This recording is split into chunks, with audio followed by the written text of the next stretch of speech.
then you know that feeling where you're not getting through. You're not making that connection. And since when you want to make a point, you tell a story, if the story doesn't get across, then your story doesn't get across. And if your story doesn't get across, then the audience isn't getting your point. So the audience has to understand what you're saying, and if you tell a story that doesn't connect, there's a problem.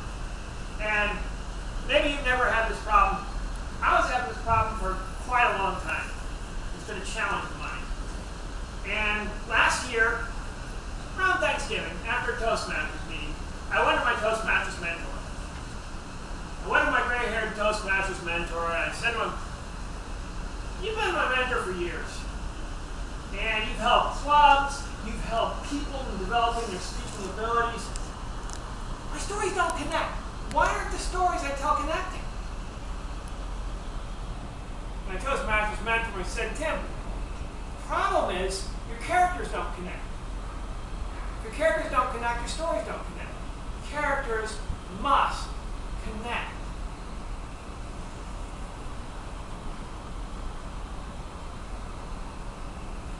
If you're telling a story and your characters don't connect with the audience, there's a problem, there's a situation. They won't really get your story, they won't really get into your story.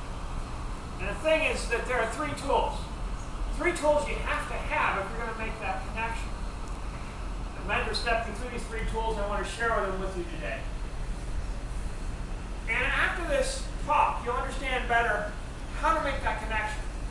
How to create three-dimensional characters instead of two-dimensional characters.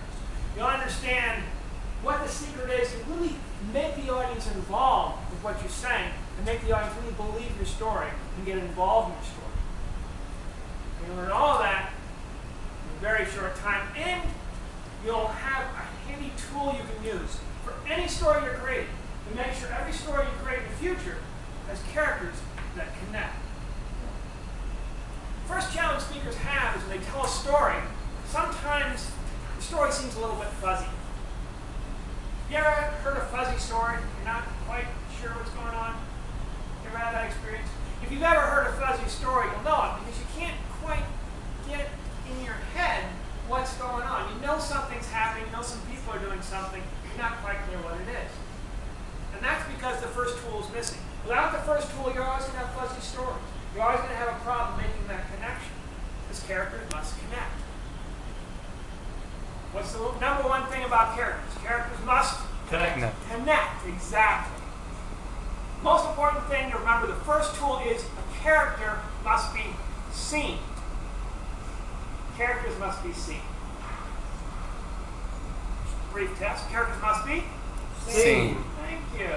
Characters must be seen. But that means you have to be able to vividly see the character because the audience has to be able to picture that character in their mind. And if they aren't clear what the character looks like, then there's a problem. There's a disconnect. Now, some people overdo that. And maybe you've heard stories like this, where they say something like, Bob was 7 feet tall, and he wore blue jeans that kind of frayed out a little bit at the ends. He wore a green shirt, he had a pocket, there was an eagle on the back, and his right claw was a bunch of swords, and his left claw was a shield, there was a hat in his head. Pretty soon you feel like it's a mind game and not a story. I mean, you're trying to juggle all these details in your head, and you forget about the entire story. You ever had that experience with a story? Just too many details? Well, here's the secret. You have to give just enough details so that they're going to connect with the audience.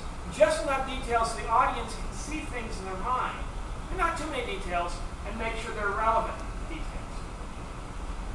So in my story, does anybody catch the one detail I gave about the Toastmasters mentor? Yeah. Gray hat. Gray hat, exactly. Just enough. Older person. Now, male, female, I didn't mention. It's up to you. But I want this to be kind of a universal character. I want somebody you picture anybody you want in your mind. Gray-haired, older, experienced, been there, done that. Characters must be seen. And even if your character is seen, sometimes it can come off as two-dimensional. If you don't have the second tool, you're going to always have two-dimensional characters. And it's something many, many speakers leave out completely from their stories. And because they leave them out from their stories, you don't really get a sense of the character at all, because you don't get a sense of really that character being there. You don't get a sense of that character being present. get a sense of that character being actually in front of you. You don't believe it. You just don't believe it. Have you ever heard a story you just didn't believe the character? You thought, not really. People aren't really like that. Things don't happen. Or if you ever heard a story and the character seems to just do things out of nowhere. Never experienced that. You know, without this second tool, it's a problem because that connection doesn't happen. These characters must connect. Exactly. And the second tool is a character must be known. Characters must be known. Must be something going on in that character. You must get a sense of that character, where their head's at, where they come from, what they're about. You have a history. You have a history, and where you come from is a lot about how you got here. Where you come from is a lot about the choices that brought you here to this space, and have a lot to do with the choices you're going to do in the future. So your history, your choices, drive the story of you. That make sense? Once you understand where a person comes from, you have a good idea of who they are and where they're going. And quite often in many stories, people tell stories, they leave that out. They leave out the history. So you don't really get a sense of where these people come from. They just kind of do things. You ever had a story where the character just sort of does something? Bob was walking down and suddenly he got mad and yelled and screamed and jumped and shot, whatever. And there's no really reason for it, no cause for it, no backstory to it. That's what happens when a character isn't known. Characters have to be known. Once you have a character that's known, then people can relate a little bit. Then people can pull people in, then you get people involved, then you get people thinking. Now in my story, there are a couple things that you know about the Toastmasters mentor. Anybody catch it? One thing. He's more knowledgeable than you. To me, he's been coaching me for a long time. Yes, exactly. Anything else? Helps start clubs. Helps coach many, mentored many clubs, exactly. And a one-third last thing. He's mentored other people too. Mentored other people too, mentored clubs, mentored me, person with experience, person with a depth of knowledge, a trusted advisor. Once you know something about him, then you understand a little bit about why you go to that person, why you choose that mentor, why you can depend on the sort of things he says. Characters must be known. Very important. And in creating a known character, it's important to understand where they came from, what they did. Sometimes just give a little bit of background. So if you're creating a character, you're telling a story, think about where people came from. What brought them to that point? Why are they there? And use that to develop and grow and build your story. You're not going to have an engaging, interesting story. The character's going to actually come from something. That makes sense so far. Just to recap, characters must be Seen. Characters must be No. Thank you. And final tool, the third tool, final tool, is very important because quite often people leave this out and the story stops being a story. Without this third tool, you really don't have a story. You have more of a news report. And maybe you've heard some stories like that before. They kind of ramble on and on and on. They don't really happen to be going anywhere. They don't really involve you because they come off more as a news report than a story. So this third tool is very important to make sure that you have a sense of that there's a story here. And it's not just a bunch of stuff going back. There's actually a story happening. Third tool is essential for that. Leave it out, it's going to be a problem. Even if you have a character, even if you have a character who's known, without this third tool, you really don't have a story. It drives the entire story. The third tool is the character must be heard. The character must be Heard. Thank you. Characters must be heard. What that means, there has to be a dialogue. There has to be some sort of conversation going on back and forth. Conversation drives the story. Conversation can build conflict. If you have a story going back and forth and you have this dialogue going back and forth, that builds and develops conflict. How often have you heard a story where it's sort of like, he said something, and then she said something, and he got mad, and then she got madder, and it just kind of goes back and forth like that. Heard stories like that?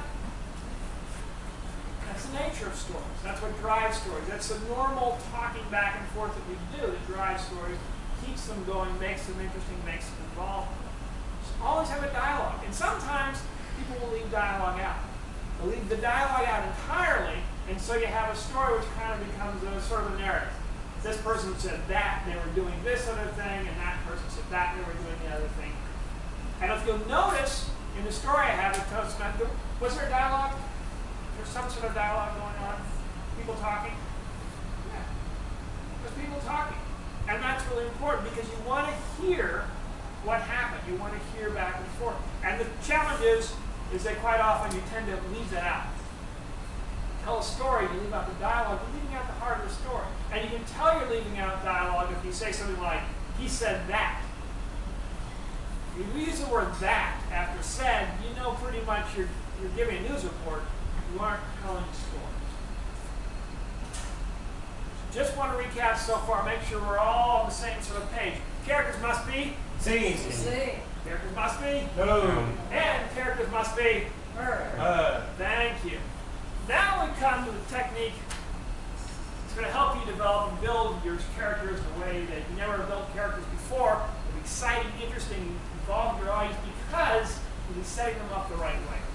Craig Valentine, world champion speaker, says if you don't use something you've heard within 3 days of hearing it, you're going to lose it, you're going to forget it, you're never going to remember it. So to make sure that doesn't happen, here's a handy tool to use.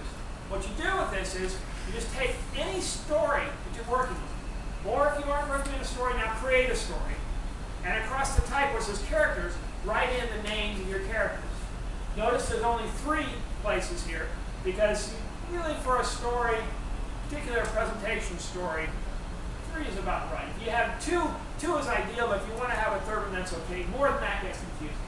If you ever heard a story with 5 or 6 people in it, it gets really confusing. So write down across the character, write down the name of your characters. And then the first box here, write scene, S-E-E-N. Just write that down now. Scene. Right underneath character. And that first line.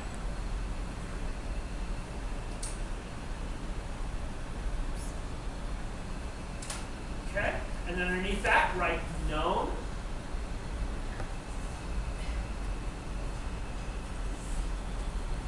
And then finally, down here, write heard. H-E-A-R-D.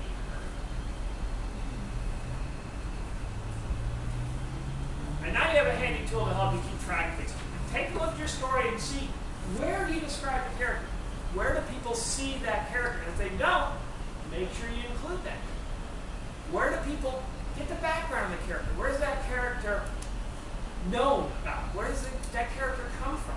Write down that. And then finally, you notice a big space at the bottom for heard. And that's because a lot of your story is going to be driven by dialogue. Dialogue makes it happen. Dialogue makes the story go. So a lot of your stories going to be driven by that dialogue. Your characters must be heard. That's the biggest box. And if you do that, you make sure you're telling a story and you go through, wait a minute, you'll take a look and say, oh, I didn't describe how the character was seen. Or, I don't know the background of that character. Or, nobody say anything. That tells you you've got to make sure all these boxes are filled out. Does that make sense? So use that tool and you'll develop stronger, better, more effective characters. We talked a lot of things today, and if you remember nothing else, just remember this. Characters must connect.